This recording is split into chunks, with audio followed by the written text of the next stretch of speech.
Hello and welcome back.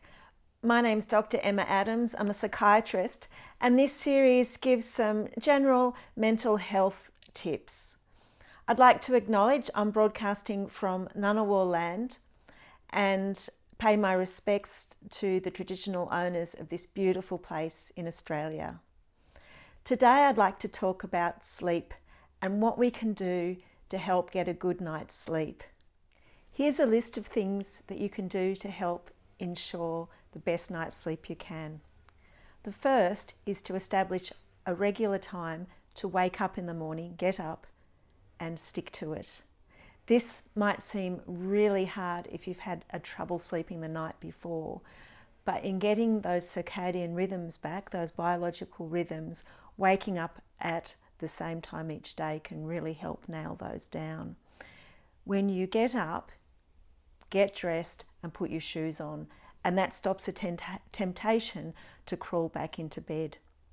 Once you've got a regular circadian rhythm, that helps things like your appetite, going to the toilet, pooing regularly, and also your mood and your concentration. Look at your sleep environment. Make sure you're comfortable. Are you too hot or too cold? Go to the toilet. Are you in any pain? Maybe it'll help to give a good stretch. Make sure that your room isn't disturbed by light, too much light coming on. And this is where keeping your mobile phone out of the room if you possibly can, or any other electronic devices out of the room too, because a lot of them have flash for messages or have lights coming out of them. Look at the sound quality in the room. If necessary, wear earplugs. If you have a partner who is snoring a lot, I would suggest they could see a GP, because sleep apnea is a medical condition with a lot of serious problems that can develop. This might sound fussy, but make sure your sheets are clean, because sometimes the odour from unwashed sleeps can unconsciously disturb us. Make space and time to wind down before sleep. Make sure that you're entering the sleep zone with a calm frame of mind. Avoid using screen time, because the light from screens can trick your brain that it's still daytime. Set up some sleep cues, such as having a warm bath and shower and getting into comfy jammies. Have a warm milk drink, as that can help settle you down for sleep as well. You could try some meditation or slow breathing or progressive muscle relaxation to relax you before sleep, and I've mentioned some of those in previous YouTube videos. Avoid caffeine, such as in coffee, tea and chocolate, for several hours before bed. I would say avoid it after midday. Avoid alcohol. People might think that it relaxes them to help them sleep, but what it does is disturb the sleep quality, and you will feel worse the next day than if you didn't have any alcohol. Likewise, avoid nicotine and avoid having a cigarette at least an hour before bed. Likewise, marijuana and sleeping pills. The trouble with these is that you get used to them and then they stop working.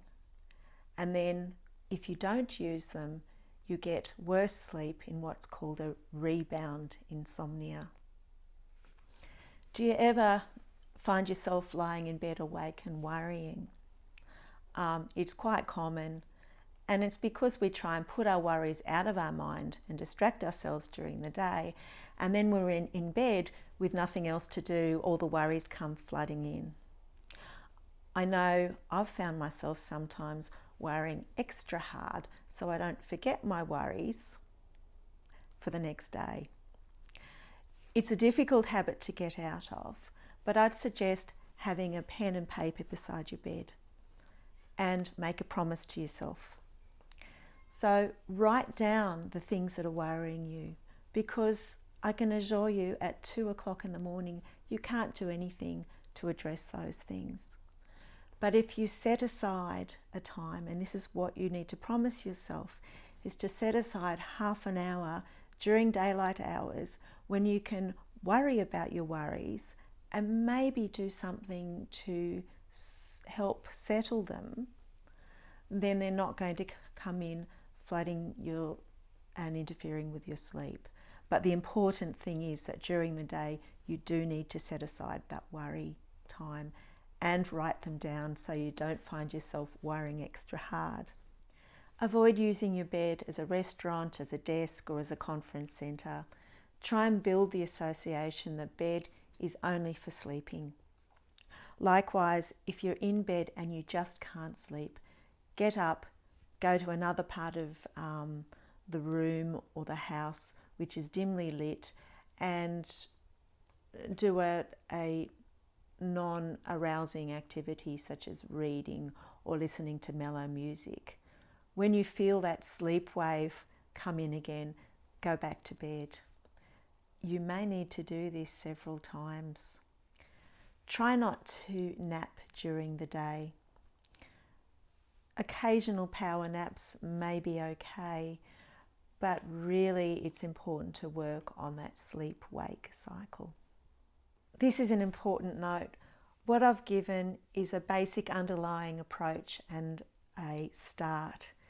If your sleep problems aren't sorted by this, it's important to see your GP for an individualised approach. Please don't ignore your sleep problems. There are some mental health conditions and physical conditions that do have sleep disorders attached.